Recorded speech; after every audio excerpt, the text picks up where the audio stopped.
Hey, everybody. Welcome to the Soul Goals Podcast. I'm Dawn, and I'm so glad you're joining me today. This podcast is dedicated to bringing people's stories to light and hearing their journeys of inspiration and self-growth. But it's also about connection and knowing that you are not alone. Each week, I get the chance to sit down and talk with an amazing soul, someone I've had the blessing of either meeting or following in my life. I am so grateful for my guests. Their openness and their vulnerability, it is unmatched as we share heartfelt conversations together about both their challenges and their triumphs. I hope that you can grab some inspiration and connection from my guests and their stories. I know I certainly have with each conversation. What an honor to sit with these brave souls. Everyone has a story, folks. And every story matters. Hi, everybody. Welcome to another episode of the Soul Goals. I am Dawn, and like any other day, it's a great day to talk to somebody inspiring, and I have one of the best today.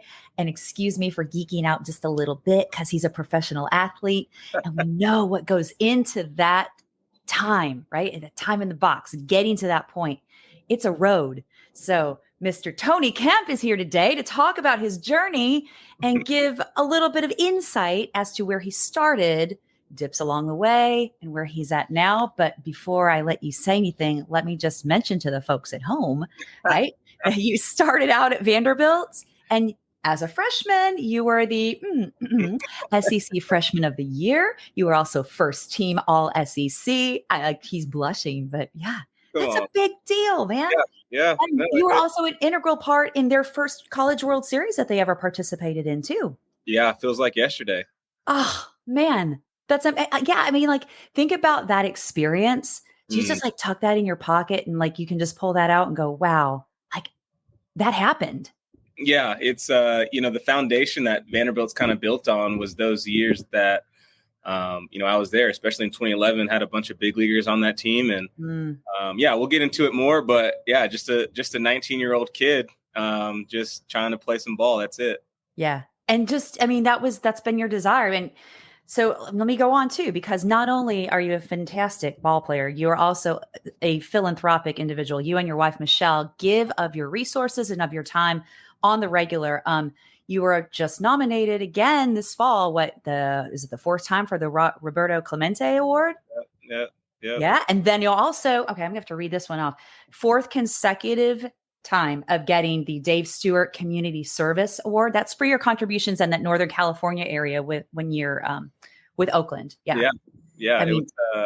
Obviously obviously you don't do it for the awards, but just be able to just impact lives out there and get into the community. And, all this it's bigger than you. If you can make an impact anyway off the field, it goes miles and miles and you don't even understand how far it's going to go until, I wish we'll share more and more stories, but, sometimes I'll be sitting, waiting for some Uber Eats to go food. And a guy comes up and says, you gave a signed card to my daughter in Houston 7 years ago. And those are the things that you realize how big of an impact and how broad it is. And we'll get into it. Yeah. I mean, like, you're right. That's the kind of thing. And just being in that place where you're like, okay, I have the ability to impact people. And I mean, I think though too, I mean, I'm sure there's professional athletes that don't feel the same way that you do. I'm interested to know kind of where the heart of that came from, that was always in you, because I feel like it probably was. Yeah, I think for me, one, it makes it easier that my wife is kind of the same way. We've always been people who think it's very important to touch lives, that, do things for someone who normally can't do the same for you. Yeah. So I think the cool part about it is being able to understand that, like I said, it's just like the game of baseball. It's just bigger than yourself. And I think it started when I was younger, maybe 4th, 5th grade. Wow. I had an older brother, older sister, so I was the baby of the family. And I think just getting in the church and just being able to, do tithes on Sundays and just understand help people when you can. And I think that just kind of grew with my faith. And, as I got that platform in the big leagues, I knew that I wanted to help any way I could. Yeah, and which is amazing. So let's go back, fourth or fifth grade. Is that when you started playing baseball, or were you younger? So I started playing. First time I picked up a bat, I was 4 years old. Oh gosh. Yeah, my brother is 6 years older than me, so he kind of steered my way into sports and kind of showed me the ropes and showed me really what it was about, cleaning your cleats and making sure you look good before you step foot on the field. So a lot of credit to my brother, Corey. Yeah. But yeah, I was 4 years old when I picked up a bat. He didn't let me swing aluminum like the other kids. He made me swing a wood bat Wait, okay. Hold on. Your coach or your brother? Yeah, my brother. I said, well, everyone else is swinging aluminum. He was like, no, you're going to swing a wood bat. Okay, so I forgive my naivety here. What was the reasoning for that? Well, on a wood bat, you have a smaller sweet spot. So when you have aluminum, your sweet spot's bigger. And it was kind of a challenge to say, if you say that you're, obviously, you're a young kid, you're 4 or 5 years old, and you're like, yeah, I'm good. And he's like, all right, well, if you're this good, you can use wood while everybody else is using aluminum. So, wow. Yeah, so that's kind of where it started. And he was a huge part in my baseball success story because, he could have been an older brother that, was not interested or didn't want a younger brother tagging along. Yeah. But yeah, he was a great source for, why I'm in the big leagues now. Well, that's amazing. And the fact that too, you probably were going to have to tag along with him anyway. Yeah. Yeah. So, like that was my kids. Like my younger daughter had to tag along with the older one because she couldn't stay home by herself when she's little. So you just throw a ball at her. But yeah, I think the sibling paving the way is a really big thing. And then you get to see that. And then your sibling is getting something back from that too, because they're assisting and helping with that giving heart that they have as well. Yeah. So he, we joke about it now, but I think that, he made it up to Double-A. He played with the Brewers organization. So I actually got to stay with him in the Motel 8s and in the motels on the road, and really could see, if I really wanted to, be a professional baseball player, I was going to have to go through these small towns playing in front of 20 to 25 people. Yeah. In order to live out my dream. And so I feel like I had a advantage going into pro ball when I was coming out of college, especially coming from Vanderbilt, where it's pretty much, the red carpet's laid out for you. Right. Yeah. And you got to see that stuff firsthand to really know, hey, I think that probably developed your passion even more so for the game, because a lot of people would say, well, if I can't be here, I don't want to do it. You go through the steps to get there. Listen, it's, and I think that's what is so good about what Vanderbilt has to offer. I know we're kind of jumping around, but, you talk about, I even work out there now. I just got back from working out there probably an hour ago. That's awesome. Coach Corbin, obviously he's a huge part in a lot of guys' successes of going to the big leagues, developing young men. And he has a pro locker room, so guys actually come back, and he has his own separate area for guys that are actually get drafted, and even some guys that don't go to Vanderbilt that are even allowed to come in that he liked to watch from afar. So it's a cool little community, and obviously my time at Vanderbilt has shaped me into the person I am today. Yes, but he was very good at not letting us get too big for our britches. So, for example, we had to earn all of the gear that we had to wear. So, oh my God, I love it. Yeah, whenever we came into the fall, it wasn't like, here's a Vanderbilt baseball shirt, here's a Vanderbilt baseball hoodie. It was, we don't even get in the locker room. We were changing in the dugout. We took all of that stuff. Yeah, we had to earn our right into the locker room. So then finally, when you get in that locker room, you have an appreciation for it. And that's where you kind of understand. Oh, it gives me chills talking about it now. Yeah. But yeah, it's like, you think about that as an 18, 19-year-old kid. Yeah. And you're earning your stripes. You are. And so once we finally got into the locker room, probably took another week or two for us to even wear something that said Vanderbilt on it. Golly. We were wearing white T-shirts and black shorts. Yeah. Oh my gosh. So Those little things are what shape you into understanding, you're not just going to have everything handed to you. Mhm. Yeah, obviously you're going to a prestigious university, but Mhm. Coach Corbin was a huge part in this whole story as well. Yeah, tell me about your recruiting process because I'm like anybody that can share their recruiting process. Yeah. There's ups and Oh downs, man, yeah. all the things. As a mother with an athlete, you already Yeah. know how Yeah. this goes. Congrats, by the way. That's Oh, a thank you. Thank big you step very much. Yeah. deal. So my brother went to East Carolina University in North Carolina, Yeah. and I had seen what he had done there. He was Conference USA Player of the Year his senior year. Yeah. I loved the university. I loved visiting there. And they ended up my junior year. The coach actually came out to a football game. We were playing our rival, Franklin High School. I Yeah. was a junior. So I think it was right around, yeah. So I would just turn 17. Were you playing football? I was playing football. Yeah. Okay. I played basketball and baseball and football. I started playing football when I was in 10 years old, in fourth grade. So fourth Okay. grade up until senior year, I played football. That's And then great. Multi-sport. then I played basketball from 6 years old up until my sophomore high school. Okay. And then obviously I was playing baseball. So yeah, I was a 3-sport athlete Yeah. the majority of my life, I would say. Yeah. Coach comes to the football game. I guess he just wanted to see what kind of athlete I was. Yeah. Yeah. I think I had a decent game. We ended up losing. Okay. But that weekend, he ended up offering me a baseball scholarship to play at East Carolina. Obviously, we had some ties with my brother, so Right. they offered me 70% scholarship, which is Amazing. huge in baseball, Yeah. and especially being an outfielder, it's a big offer. Mm-hmm. And I was excited. Right, a couple weeks go by, I go on a unofficial visit to Vanderbilt, and still weighing my options. I would say it was East Carolina, Vanderbilt. I mean, I only got 2 college scholarship offers. It wasn't like I was getting, you got letters from Clemson and LSU, Sure. Preliminary letters, but it was nothing like a coach calling you, whatever. Right. Where's the rubber going to meet the road here and what I really have Right. to do? And Yeah. so, a couple weeks go by and I get a call from the assistant coach, and the assistant coach is like, "Hey, we're having camps," kind of putting some pressure on me, kind of saying like, "Hey, we know that we offered you a couple weeks ago. What's your decision?" And I ended up committing. So I ended up verbally committing to East Carolina University. Okay. Mm-hmm. Okay. And, it was hard. My parents got divorced when I was in 7th grade. Mm-hmm. We'll talk about that later. But Yeah.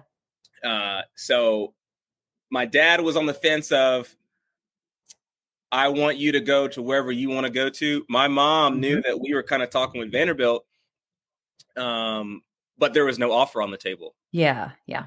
So in my mind, I just said, okay, I'm gonna commit, and it's either going to shy Vanderbilt away, or it's going to allow them to make an offer. Which you have to play the game. Yes. This was 2008, 2009.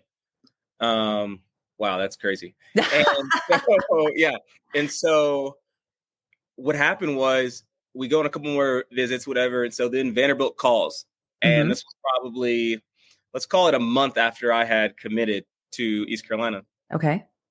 And, the assistant coach calls and he's like, "Hey, we've been putting this package together. It took us a week to put it together, but I think it's going to be something that you're going to like. We're going to officially offer you."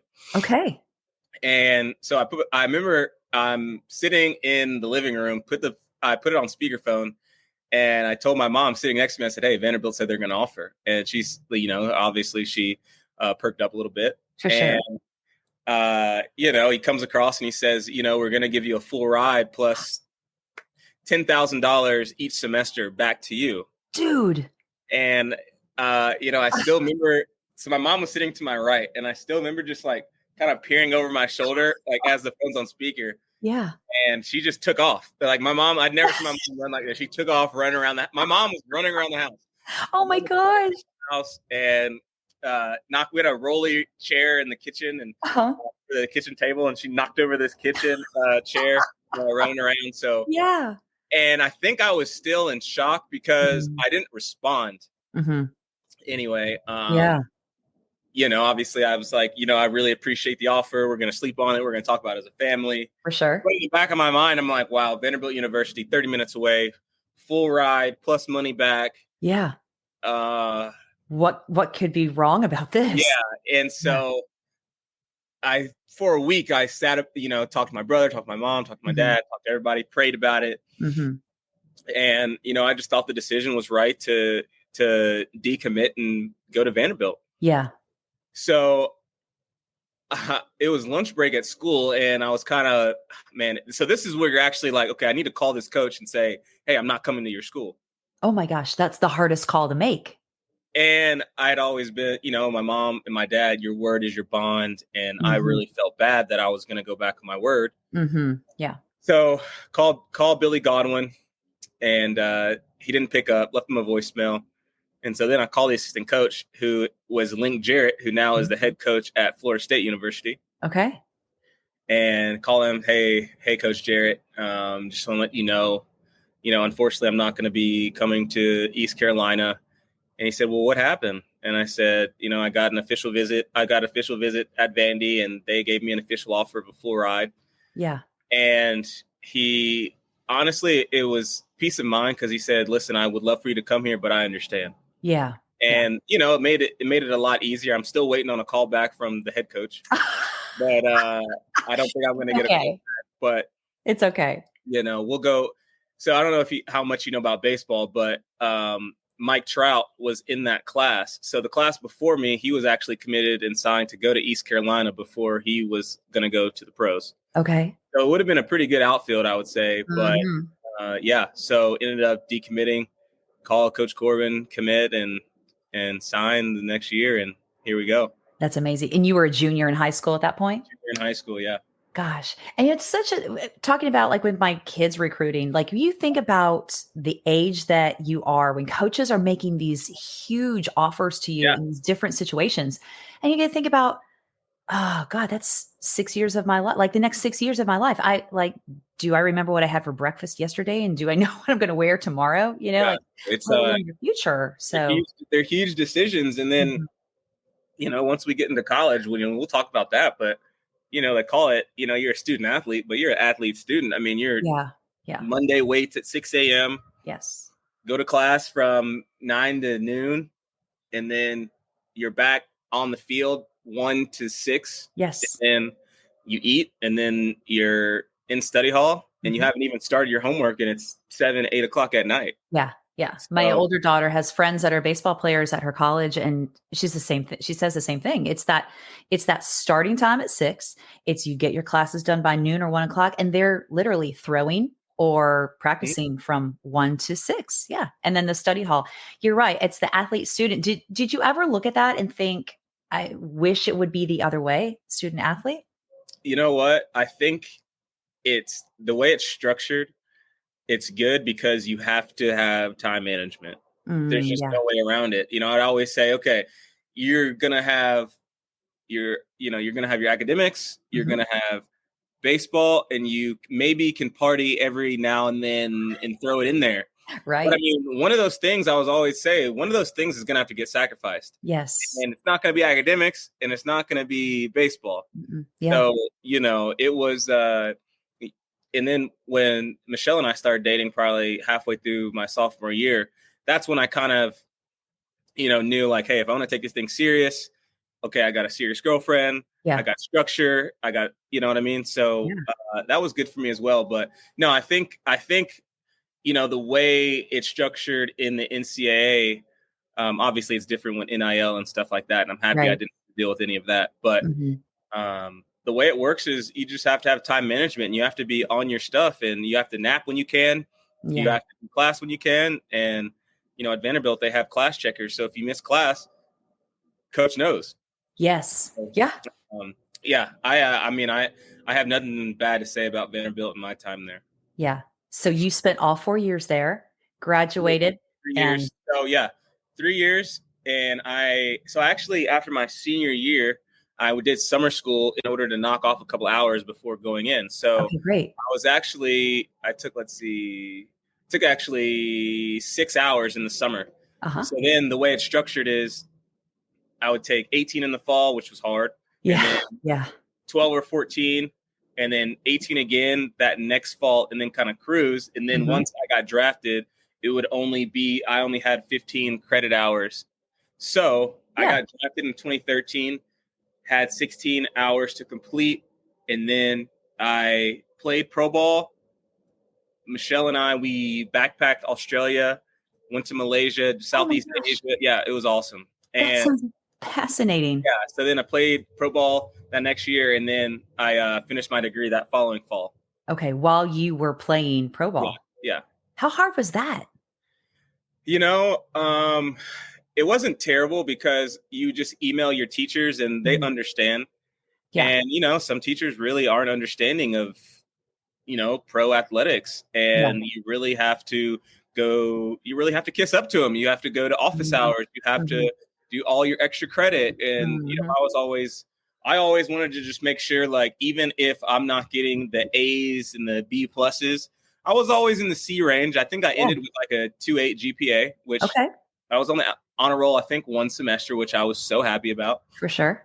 But then I stopped playing baseball, and then I had like a 3.3. I'm like, wow, if I had all this time on my hands, anyway. Wow, yeah. So went back, promised my dad I would finish my degree. And I'm happy I did it, just because the further you get away from it, especially playing pro ball, it's easier, and it gets easier and easier, just be like put up by the wayside, but then it's going to get harder for you to go back. So I'm happy it's done. Yeah, and it's an accomplishment too, just like your career is an accomplishment. I don't think people give that enough clout. I mean, I went back and finished my degree, and my husband is like, "Oh, you're going to walk, right?" I was like, no, they're just going to mail it to me. He's like, "No, you need to go and walk." Yeah, it's cried like a baby. It's a huge deal. All those hours that you put in, and the papers and the scholarly articles you need, and everything.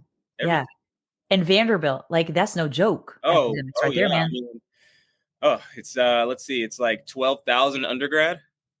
So it's a private university with 12,000 undergrad, and it's like an average of a 34 ACT.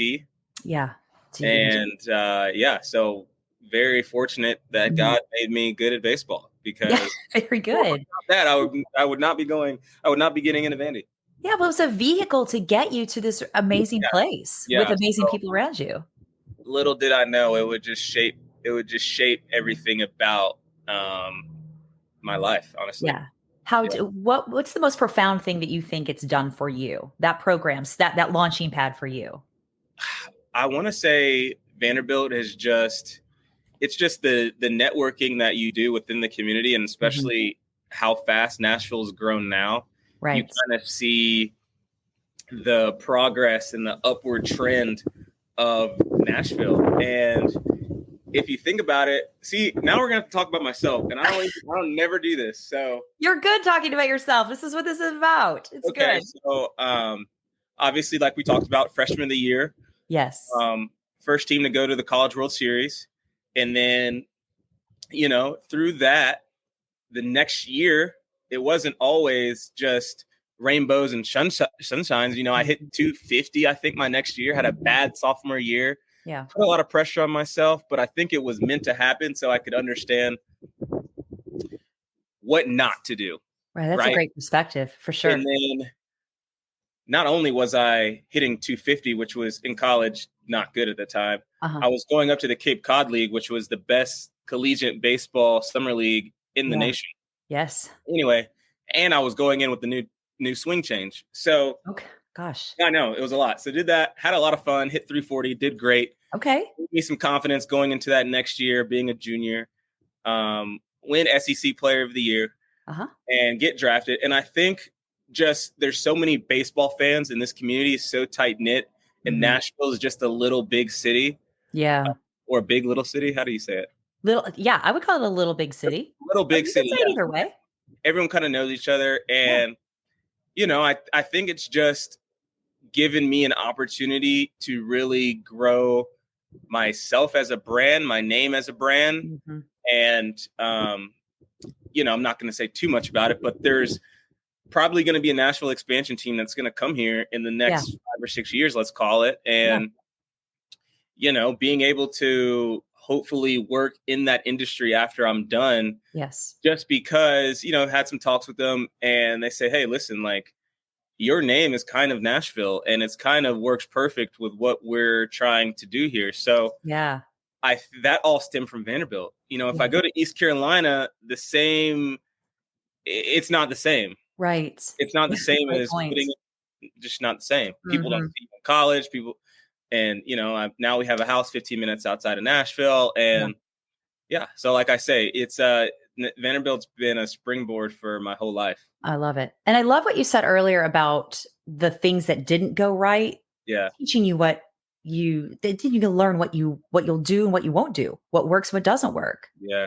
So it's like taking those downward points and going, all right, this is what I have to do, instead of sitting in it and being like, what? Yeah. Well, yeah. I always say there's two wolves inside you. You got a good wolf and a bad wolf, and you always want to feed the good wolf. And success is great, but you don't really learn from success. You learn more from failure.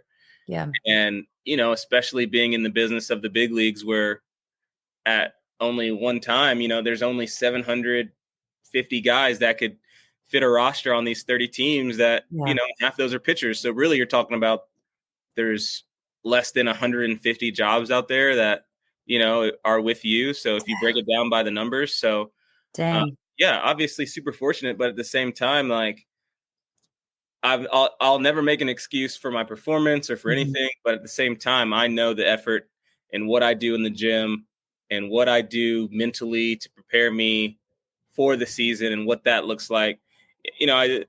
It's 90% mental. It's 90% mental and it's 10% physical. I mean, your brain is your strongest muscle, so you have to feed it good things. Yes. Amen. Throughout anything that you're doing, but especially in your position. Yeah. And I love what you say too. It's not about the success. It's about what you learn through your rough points and through the failures and the losses.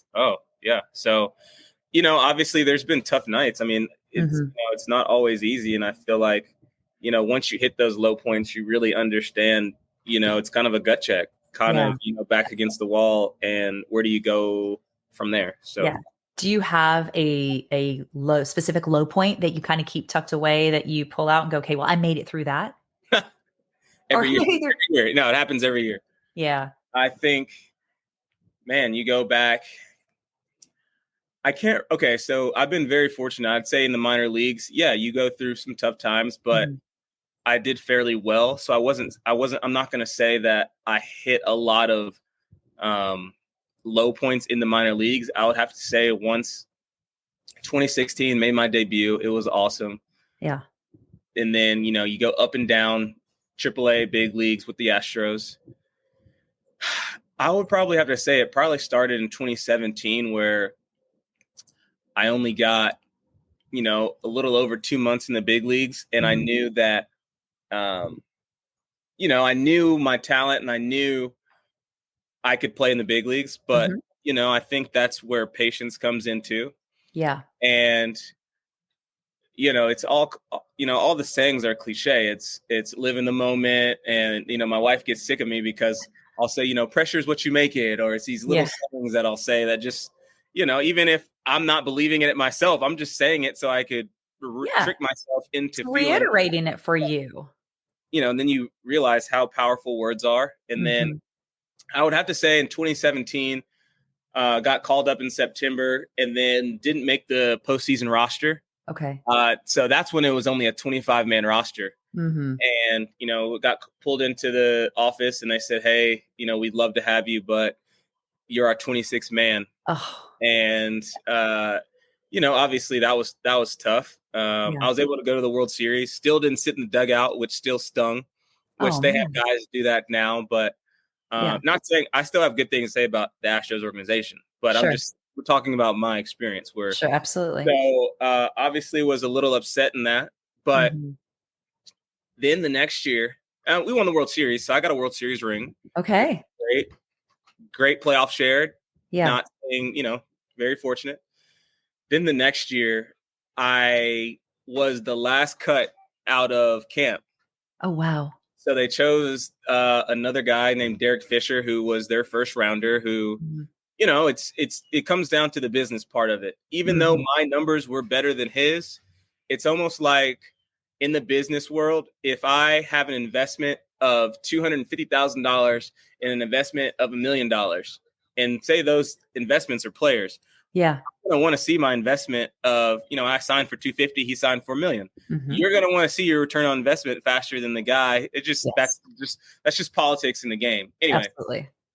worked my butt off, went down to AAA, worked my butt off. I think it hit around 300. A couple of guys weren't doing too well, so they called me up, and Yeah. haven't been to the minor league since 2018.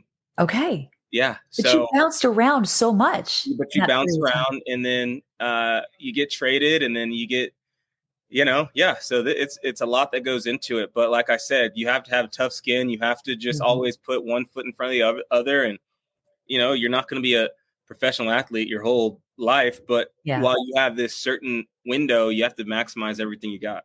Yeah.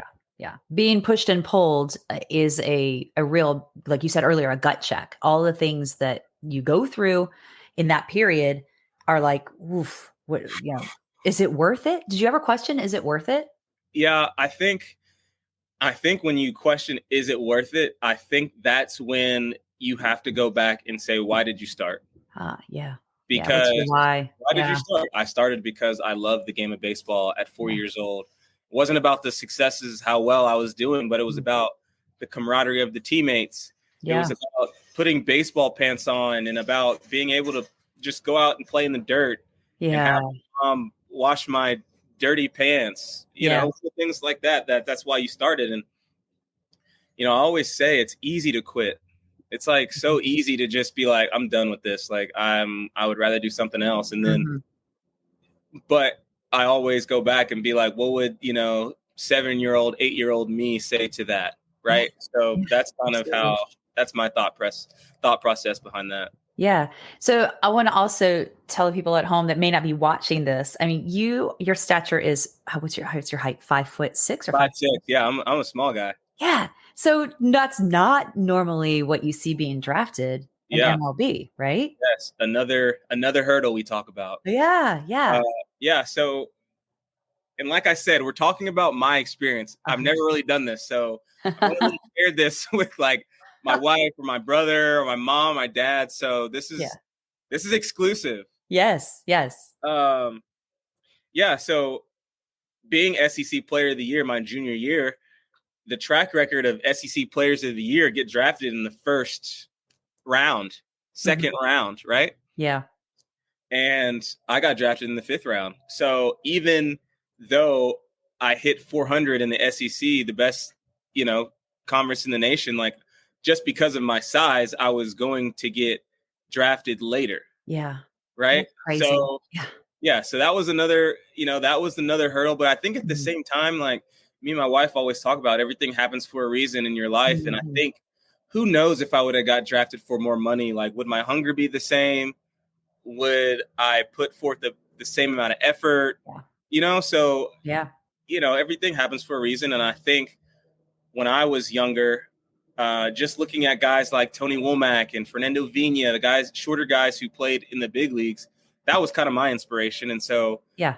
now, you get DMs now of, hey, my son's younger. Can you give him a video of some, some positivity? And Yes. I Yeah. feel like it's a huge positive because it shows guys who would get cut from their team just because of their stature that they can still make it to the big leagues. Yeah.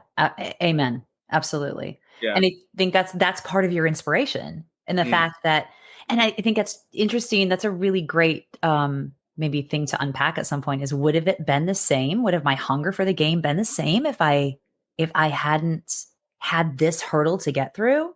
exactly. So who knows? Because you see so many guys that they do have a bigger bank account when they're in the minor leagues, and they do get a little bit more complacent because Mhm. it's the saying, hungry dogs run faster. I'm Yeah. Yeah.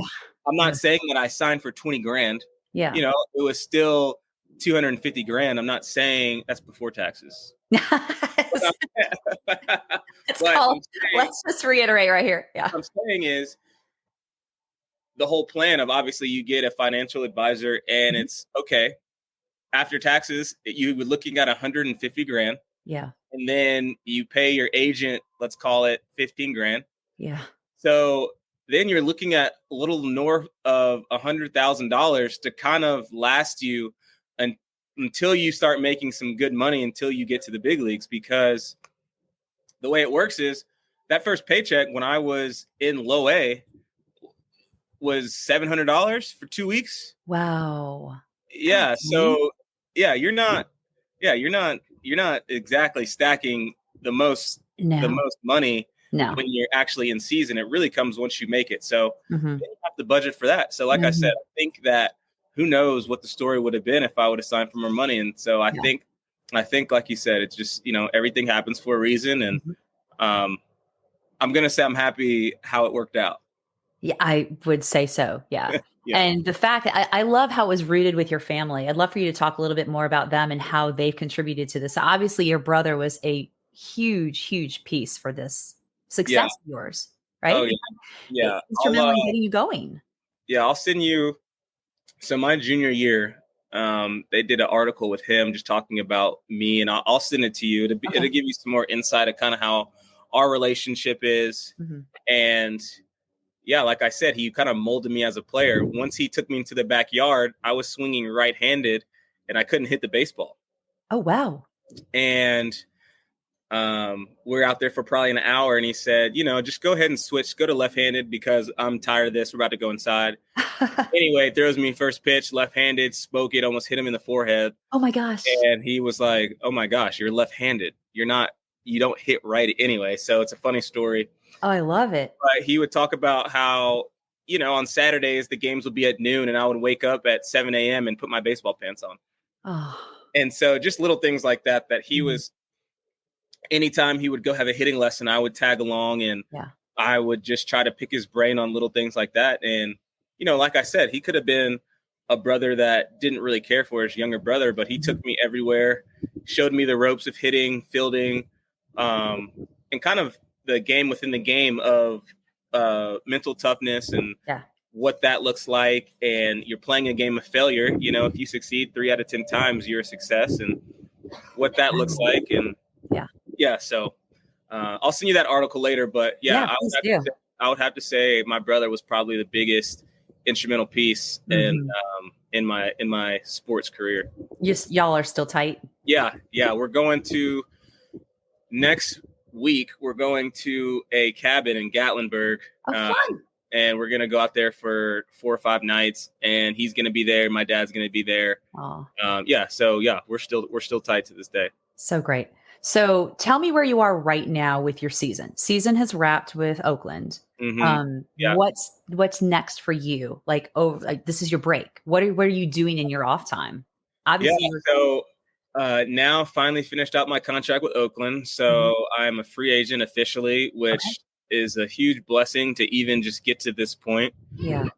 Without being non-tendered, non-tendered means once you get 3 years of major league service time, you don't make the major league minimum. So the major league minimum right now is $725. Okay.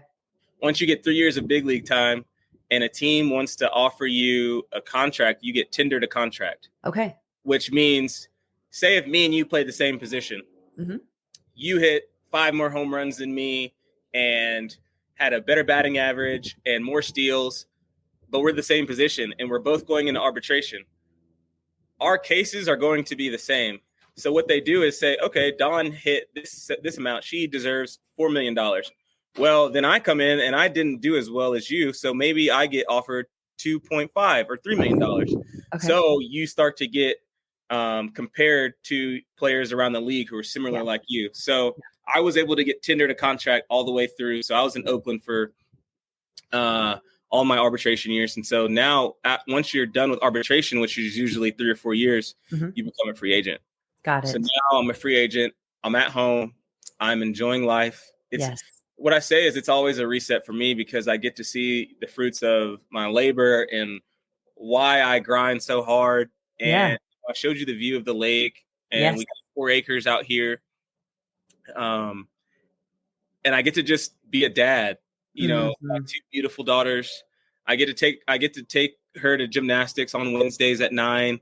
That's kind of Oh. my thing. So just to be able to reset mentally and just, sometimes you get in the season, you get so wrapped up in, because when you're hyper focused in the season, spring Yeah. training starts, you're still, I always say your body's kind of cut in half. You're like playing dad, you're doing this in the back of your head. You're like, I need to get to the field. I need to do this, this, and this today to get prepared for the game. Right. But then in the off season, it's like you're one body and then you're just dad. Yeah. It's a nice, refreshing break. It's a refreshing break. Just gotten back into, I always give my body a month off after the season just to eat whatever I want. Cheeseburgers, fries, pizza, just milkshakes, everything. Yeah. And then now my diet's kind of gotten back to being strict again, but I got back in the gym last week. So start working out. I'll start hitting after Thanksgiving, ramping it back up.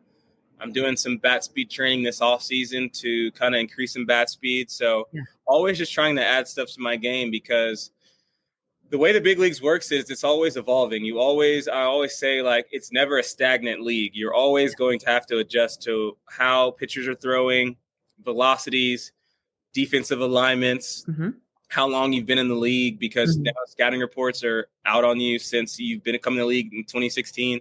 Yeah. So, but I enjoy the off season. Tennessee in the fall is beautiful. It's gorgeous here. It's gorgeous here.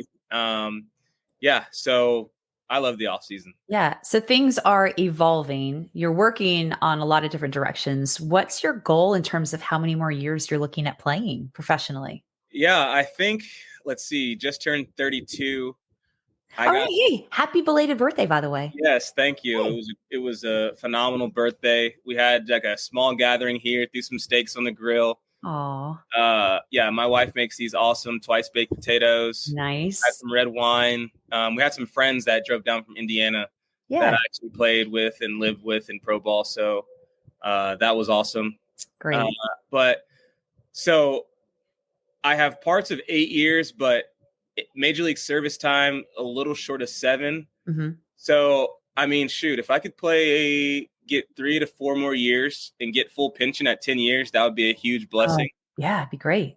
But I always say, like, I think 35, 36, like, it's time to, understand and listen to your body. And listen, I think I got my body worked on yesterday and had about an hour session of just getting adjusted and aligned with my body, and got all good reviews about how my back is getting adjusted and cracking. So I think my body, I feel great. Yeah. But at the same time, you have a family and you have things that you feel like you miss out on in the season. And, this year my family was only out there like a total of maybe a month.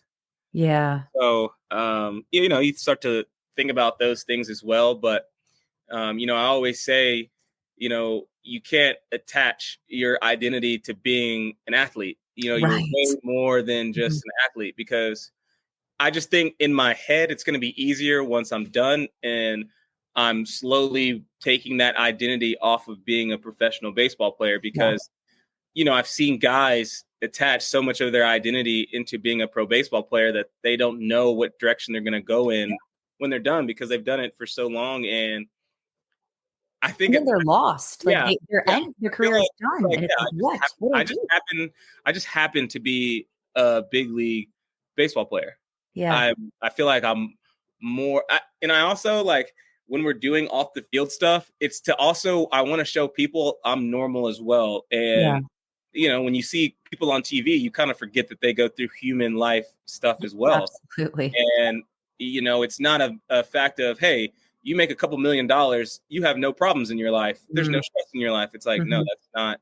Yes. Do we make great money? Yeah, we make great money. But at the same time, like I said, we still have house problems to fix, and we still have family problems. I think every family is a little dysfunctional in their own way. And you have those issues you're trying to resolve as well. And you're still being a dad, 2 under the age of 2. And, you still have life, right? So money, it can put a Band-Aid on some things, but it's not, it doesn't give you happiness. No, it's not going to fix the issues, or it's not going to take the issues away. Right. So, Obviously being here at this point, super fortunate for what God has blessed me and my family. Mhm. And you kind of I feel like every off season being able to just meditate and have that gratitude of just where you've come from. And, Yeah. I was just a 5'6" kid just trying to play baseball. And, it's just, and then you look up and, you're getting, blessed with some sponsorships and Yeah. things like that. And hopefully in a couple more weeks, I'll text you about having a big league job. And Please do. Oh, I yeah, can't wait. so Yeah. I Well, feel like, I'd love, perspective is all we have. but you're right. Yeah. I think we get lost in all the other stuff a lot of times because it's just right there in front of us, and we Yeah. tend to not look for the forest beyond the trees. That Yeah. makes sense. Or Yeah. the trees beyond the forest, whatever that saying is. It's just looking at what's immediately in front of you versus keeping a bigger picture and a bigger perspective. I Yeah. think also what I've had to work on too is once you're in this profession, you kind of size people up and you kind of compare yourself. Mm-hmm. And I would probably say that's my biggest fault. Okay. And I've had to work on myself a lot because obviously you're in a room with the best athletes in the world, making Yeah. the most money in the world, Yeah. right? And I remember I told my wife a couple of years ago, I just said, I think the biggest thing that the way we'll be the happiest we're ever going to be is if we just stay in our lane and just worry about ourselves and Yeah. not try to portray some life on Instagram or social media that is fake. Right. That's not And, you. I think, comparison is the thief of joy. And I think Yeah. if you're Yeah. really out there comparing your life to other people's lives, you're never just going to look at your own life. And, J. Cole has this song called Love Yours. And it's kind of like, no life is better than the life that you have. So Yeah. just kind of live, that way and Yeah. stay in your own lane. And obviously like you see other people and I think the biggest thing is you just want to be happy for people. Don't sit there and wish bad upon anybody. Mm-hmm. Yeah. Do you think that there's a lot of people in your career and in your line of work, I'm going to call it your line of work, right, that are different in that way, that don't have other people's best interests at heart? Or do you find that the people that you've been around generally have been pretty uplifting and pretty supportive where that's concerned? The best teammates you have in the locker room are the teammates that are rooting for you to win at all possible points of the game. Yeah. And I've had some bad teammates, Yeah. had some okay teammates, have some great teammates. I would say in the clubhouse, the best teammates. Here's where a biggest example is. You strike out with the bases loaded, and in the inning, the next inning, your teammate is still batting. Yeah. And you kind of, I've always been an observer, so you kind of watch the guys who are really top stepping, rooting for those guys, even though you just had an awful at bat. Mm-hmm. And maybe it could have cost us the game, but you are still in tune with somebody else's career and trying to win the game. And, obviously once you get to pro ball, it's dog eat dog. It's kind of like, I need to make the big leagues. It's all about my numbers. Mm-hmm. But I feel like what kind of catapulted me and I was able to do so well in the minor leagues is because I really didn't care about my stats. Obviously I wanted to do good, but I wanted to win. Yeah. And, I have all these minor league rings. I had a ring every stop except AA. Dang, man. Yeah. So I think, and I'm always a big believer in the baseball gods and how the game rewards you. So there's also little things in the game where, oh man, I could really hit a double in the gap right here and score a run. Uh-huh. Or I could, get myself out and get this guy to third base with less than 2 outs and give the guy behind me a chance. And I think those are the things within the game that build good karma toward your way. Yeah. Yeah. I've just always been a believer in that. Do you, that just brought something up. Do you have any superstitions that you follow when you play? Because I know most baseball players, most athletes do. Like one of my daughters does, and I'm not going to say it out loud because she would just kill me. Yeah. Don't say that out loud. I want to say I was a lot more superstitious when I was younger. Okay. And that involved, obviously these things would get washed, but same jock strap, same sliders, put my left sock on first. But oh wow, yeah. I want to say the older I've gotten, I haven't been, because then what happens is it's a slippery slope, because then it's, if I follow all these things, I'm going to do well. Yeah. But if I go into the cage and I do all these things the same way, am I doing well because I did that? Or am I doing well because I put my sock on the first, You know what I mean? Yeah, it's a mental trap. So I had to get away from that because I had so many more things on my mind. So I was like, okay, I'm not. Yeah, so I don't think I'm as superstitious as I was when I was in my 20s. Yeah.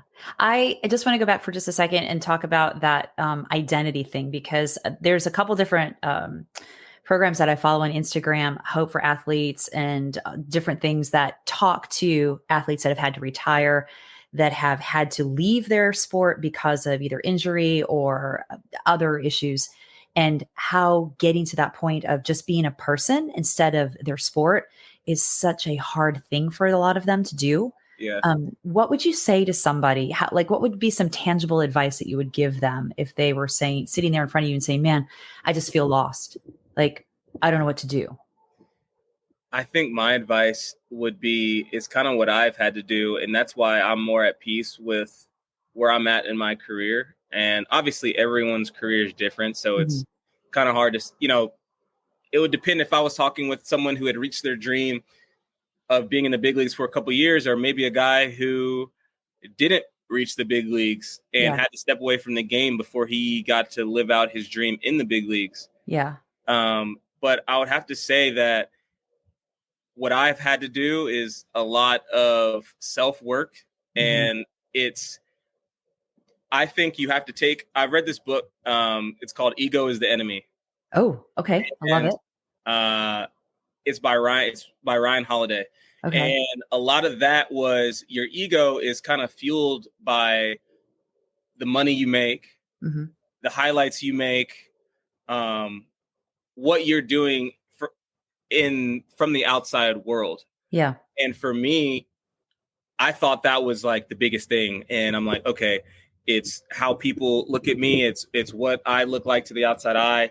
Yeah. And then I started to think, like, man, one day all this is going to just end and my name will be forgotten. The game will go on. And I think the easiest thing for me is to just realize that the game will go on, and the game is not going to stop just because I stop playing. Right. And it's great to be labeled a professional baseball player. That is phenomenal. But my advice would be, you are more than the sport that you are playing, and you are more than the uniform that you put on every day. And it's almost like I can't stop being a professional athlete and then be like, well, I'm going to stop being a dad too. Right. So that's a great point. Yeah. So I guess it would have to depend upon what person I'm talking to and how much of their career they felt was a success, I guess. What do you think has been the most pivotal point in your career to date? Yeah. I want to say there's a couple years. One, 2018 with the Houston Astros. And that year, every athlete needs a breakout year. Yeah. That was my breakout year into the big leagues. And, we won over 100 games. We lost to the Red Sox in the ALCS at home. I hit my first postseason home run. That year was a huge year because then I knew that I belonged in the big leagues. Yeah. There's a bunch of players out there who don't quite know where they fit in once they get there, or do I belong? And that year was huge. And I want to say the 2021 year with the Oakland A's was a huge year as well, because that was my first year coming off of arbitration. Okay. Thought I was going to get non-tendered. I thought I was going to lose my job after the COVID year. Yeah. I had a pretty good year in my eyes. And this is what I also need to get better at too. I always have the confidence that I'm very good, but there's also a part of me that doesn't know how good I am. And I don't know if that is good or if that's bad. Right? Well, no, I think it's interesting because it's a line that you have to kind of have one foot on either side of as a professional athlete. Because if you're not confident with what you're doing and what you've been hired to do, you're going to step over on the other side of the line and you're not going to be able to perform to the utmost ability that you have inside of you to do. Oh, 100%. So, yeah, 100%. That line of ego versus confidence is the thing I think you're talking about. Ego is the enemy. I'm telling you, you have to completely throw your whole ego out of the equation. And, I'm a big believer that how do I want to say this? I think it's good to know how good you are. That's a very good thing. But at the same time, I always hope for the best, but I plan for the worst, right? Okay. Yeah. It's almost like Charlie Brown. Like, I'm not going to say it's quite to that extent, but Charlie Brown's like, oh, I'm just waiting for something bad to happen, right? Yeah. But at the same time, Charlie Brown's loved because he just goes about moment by moment by moment. And I feel like kind of that's where I've landed as an athlete and where I'm at now. And I actually heard a professional CrossFit coach talk about this on a podcast at one point about with his athletes, talking about we are preparing for failure. What could happen in this case if the failure happened during this point of the competition? What is our backup plan? So we have to think about that, but the difference is not fixating on that and keeping with your bigger picture about what your ultimate goal is. But having that plan also gives you a little bit of like relief. I mean, 100%. And I think I just, like I said, I go by life moment by moment. And you, like I said, you can't look too far ahead into the future because no moment is as special as the now. Yeah. Also, another good book, The Power of Now. Oh, I love it. Eckhart Tolle. Yeah. Great book. Read that when I was in Houston. And I will say the first half of the book really engaged me. Second half, it kind of lost me a little bit. Yeah. But the basis of the book of talking about the power of now is so good. And that's great book. Great. Well, I would recommend these three books. Yes. Obstacle is the Way. Okay. Have you ever heard of that? Okay. I've not. The Way. It's another holiday book. Okay. Which is almost like your career and the obstacles that you go this is your journey. This is what you have to get through in order to accomplish the things that you want to accomplish. It's not just going to get laid out all flat and straight. Right. You're going to get traded. You're going to get cut from a team. You're going to get released. You're going to get paid well. You might go through an injury, but all these things are happening to you because the obstacle is the way. Yeah. And so that's a good book. Ego is the Enemy and The Power of Now. Yes. Love perfect. Those three books are great. Shout out Ryan Holiday and Eckhart Tolle. Shout out to him. What do you think has been the biggest blessing of your career so far? On or off? Oh, gosh. Let's go both. Okay, let's go both. You said biggest accomplishment? Or what did you say? Biggest blessing. Biggest blessing. Yeah. Woo! That's a loaded question. Yeah, it's a loaded question. Getting married after the World Series, getting a World Series ring, playing in the playoffs in 2018, getting traded to the Oakland A's, playing with the Chicago Cubs in Wrigley against the team that I grew up playing. Oh my gosh. Meeting Yadier Molina, Albert Pujols, Adam Wainwright, all these guys that I had looked up to when I was younger. I mean, man, I could spend hours here. Having my two kids. Yeah. Just having a career in Oakland, 4-time Roberto Clemente nominee. I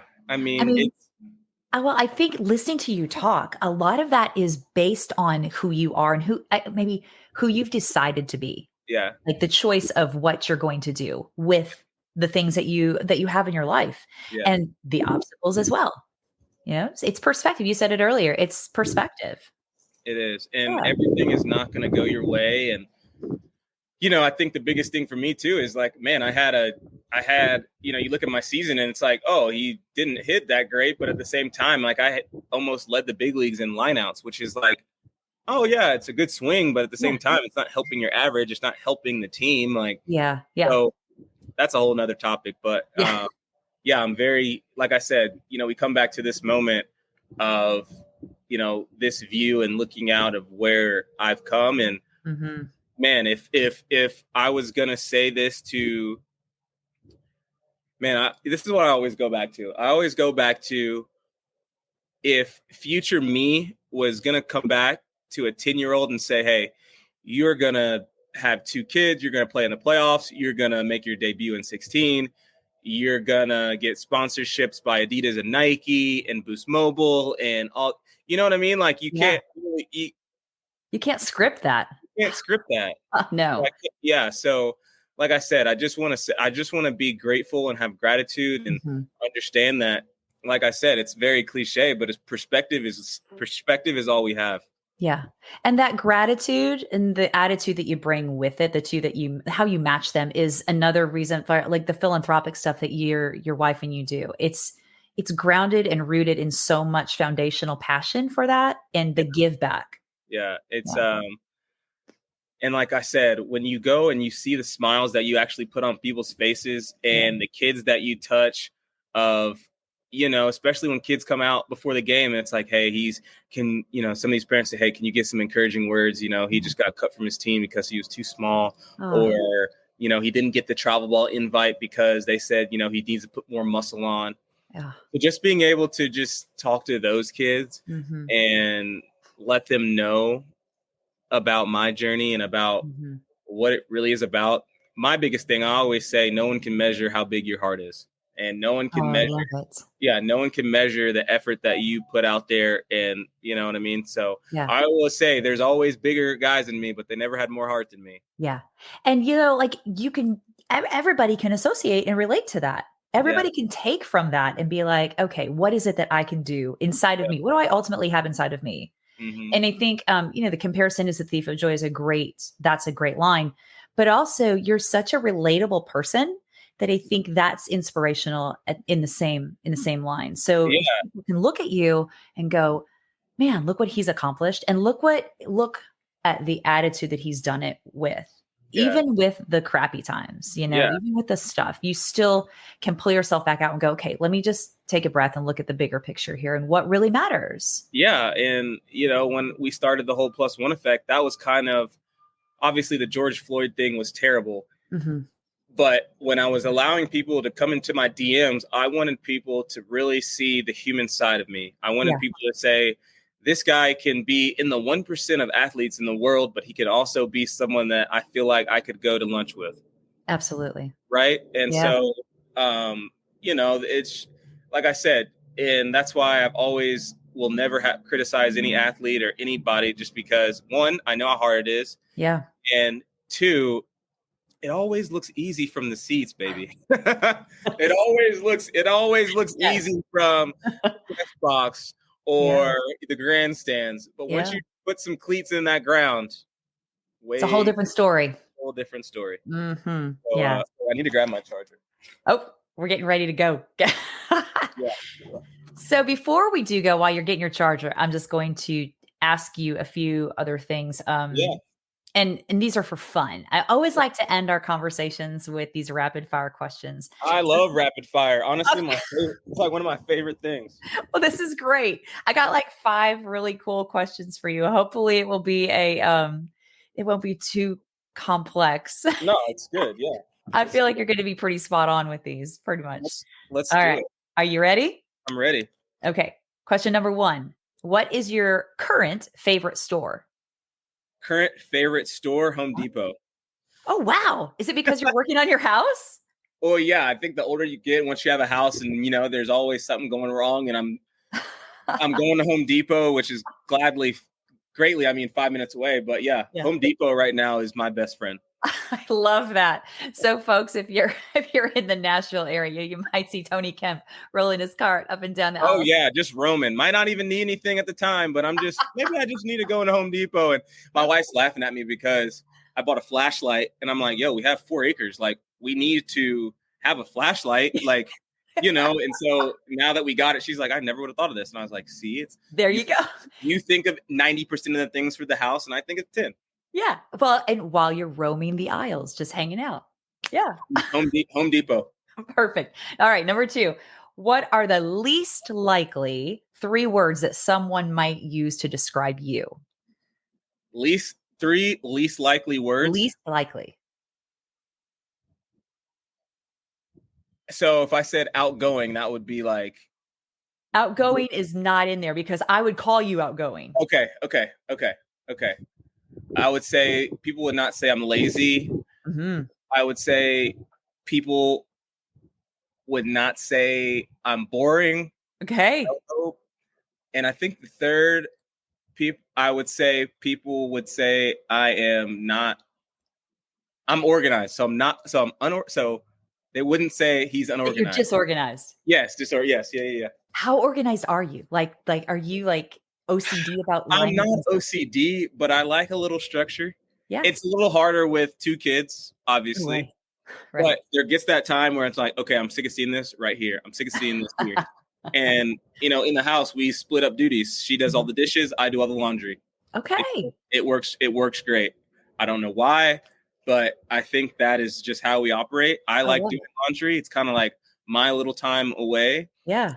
I like that structure of getting them, folding the clothes, putting them away. That's just, yeah. So, yeah. Dude, I can't stand doing laundry. Oh, it's the worst. It's the worst. But then you really understand once you become an adult, you have chores for the rest of your life. It's not going away. It doesn't go away. Bills don't go away. Chores don't go away. So laundry ain't going anywhere. Laundry ain't going anywhere. Yeah. All right. Number 3, what phrase do you find yourself saying the most? It is what it is. Okay. It is what it is. Drops the mic. It is what it is. Things happen, good or bad. And, it is what it is. I got that from my high school coach. Oh, yeah. How was your high school coach? He's awesome. He, so my brother and I, and one other guy, got our jerseys retired at our high school. Oh. And obviously my brother has like the home run record. I don't know how many records I have, but okay. Yeah. And so we're still tight to this day. We had a housewarming party October 15th, I want to say. Okay. And their whole family came through. So yeah, we're still close with them as well. That's awesome. That's a great coach. Great coach. Great. Yeah. They're great people. Yeah. I told him I'd have a beer with them in the next couple of weeks. So it's probably next on my list. Yeah. There you go. Perfect. All right. Number 4, what is your favorite holiday memory from childhood? Favorite holiday memory from childhood has to be, so the way my parents did Christmas was you had your gifts from mom and dad, obviously your siblings give you gifts, but then Santa would leave you a gift or 2 wrapped, but then the big gifts were unwrapped. So it's kind of like he didn't have time to wrap them and he just left them, right? I like that. So we're going to take that whenever we have kids. Okay. But it had to be a Christmas when I was probably, I want to say 5th grade. Got a Nintendo. No, we got a PlayStation. It was all set out. And then I got this new red bike. So yeah, it was probably have to be that Christmas. Great. Yeah. Did you still believe in Santa at that point? I don't know if I was pretending to hold on to the good gifts, right? Or if I can't remember, but I definitely was a firm believer in Santa for I think up until I was 27. Okay. I was telling my girls, I'm like, the day you don't believe in Santa is the day that you probably aren't getting any gifts. That's what I heard. And then I think my brother also was like, hey, you still believe in Santa? Because then we'll all get good gifts if Santa's still around. Oh my gosh. Wow. He knew what he was talking about. He's a wise kid. He's perfect. Yeah. Perfect. All right. Last one for today. What motivates you the most? My kids. Oh, I love it. Yeah. Obviously, the saying, you want to give your kids the best life and better than what you had it. And shoot, I had it pretty good growing up. So I'm like, I got to give them something good as well. So, anytime I see them, good game, bad game, it still motivates me to be the best I can. And, I want them to grow up and just see that, dad was just a good human, because, when you get older, you just, every parent has their flaws, because we're human. And I think the older you get, you understand that my parents are just human. Right. So, right. I'd have to say what motivates me is my 2 daughters. Oh, and they're adorable. Sweet. Cute. 2 under 2. Yeah. I was telling you and your wife before we started recording, woof, your household's busy. Like, I'm surprised you don't have toothpicks opening your eyeballs. I have. I mean, daylight savings absolutely killed us. Oh, right. Absolutely killed us. Yeah. McKenna was finally getting in, like waking up at 7:15, 7:30. Daylight savings having 6. Oh, and you're like, 6. I'm like, can we get rid of this now? I think the farmers don't need this. They're, you know what I mean? So they don't need the light anymore. Yeah. Okay. So just to tell you, be prepared for the spring. when you spring forward. Yeah. It's a whole other ride. We're the type of people where it's like, all right, it's getting dark. Let's go home. Yeah. Yeah. Yes, And it's now 4 it gets dark. o'clock. It gets dark at 3. It's like, Right. yeah. So, Dude, but I yeah. want to say like, I did invest. I'm sending you this new coffee machine I got. And What? it's pivotal. It's been pivotal for having kids. Okay. This new coffee machine? New espresso machine. It's Okay. great. It is a little pricey, but we are going based on price per use. Okay. Yeah. You're getting your use out of it. Getting our use out of it. So yeah, man, nothing beats a good coffee either, by the way. Yeah, you got to get the day going. I'm usually in the gym about 8:50. Leave here about 8. Get at Vandy about 8:15. Mm-hmm. I'm probably in mid workout by 8:30. Monday, Tuesday, Thursday, Friday. That's great. And are the college kids around you as well at the same time? Yeah, there's some college kids. I think Corbin, he does it for a reason, just so you can see. And I was that way too, seeing Sonny Gray and all these guys move in and out. And man, I want to be that when I'm out of here, right? Yeah, yeah. I think he structured it that way for a reason. So that's amazing. So it's really cool. And then obviously, like, what's cool is, for example, JJ Bleday is this guy. He was so I was player of the year in 2013. He's the most recent player of the year. Yeah. In the SEC. And then we got to play with each other with the A's. I'll send you some cool pictures that we had this season. Yes. Him hitting home runs and me greeting him at home and us doing like the whole anchor down thing was pretty cool. Oh, that's awesome. I followed his whole career because I was in the gym and he was coming through class and we would just, shoot the crap and say whatever. And then now we're teammates in the big league. So it's those little things that go a long way. Yeah, for sure. What a great foundation those kids are getting by being able to be around you, being able to talk to you. Like they can talk to you about anything probably. Yeah. And there's a couple of guys now just, they picked my brain back when I was, and I think that's the biggest deal is you understand the kids who really have that want is they're actually having that wherewithal to ask guys who are actually in the big leagues to ask them, hey, what did you do in this situation or this situation? And then all of a sudden, these guys who were asking you questions are first-round draft picks. That's crazy. Their desire. Yeah. Oh, Tony, man, this has been like one of the best hours of my week. Thank you. Yeah, no, much. Yeah, I enjoy it too. I can't wait to put it out there and tweet it and Instagram it and everything. Oh, amen, brother. I've enjoyed it immensely. Get you some good espresso, go have a beer with your old coach, go to Home Depot, get you another couple flashlights. I will be going to Home Depot in the next week. Yes. Okay. God, it's such a great time being able to learn a little bit more about you as a person, as a player. I just hope that everybody can hear just as much as I have, just this foundational passion that you have for what it is that you do, not just on the field, but in your life, because it's monumental and it's making a difference. I appreciate it. Once I heard that you wanted to do a podcast with me, I said, and so full disclosure, I only really do 1 or 2 at off season. So this is my big one. Thank you so much. Sure, oh my God. So you know how it is when you have 2 kids, an hour out of your day is a lot. It's a big time commitment. Absolutely. Yeah, absolutely. No, I had a good time. I appreciate it. I didn't want to talk too much about myself, but you forced me to, so that's your fault. Well, it's good. That's what we wanted. We got to know the real Tony. I know. I'm kidding. I had a great time. It's great. Well, have a wonderful rest of your day, a great rest of your week, and good trip to Gatlinburg with your family. Yes. Yeah. I'll send you some pictures. Please do. All right. Thanks, Tony. All right. Have a good one. You too. Thanks so much for tuning in today, guys. If you have an idea for an interview or you would like to share your own story, I would love to hear from you. Send me a message at dawn@thesoulgoals.com. If you enjoyed today's podcast, I'd love for you to leave a review and to consider following and subscribing to the show. With weekly releases, there is always another interesting story to be heard. I do hope that today's guests and their words have helped to bring some extra light to your day and encouraged you to find a deeper space of your very own soul goals. Until next time, friends, remember that everyone has a story and every story matters.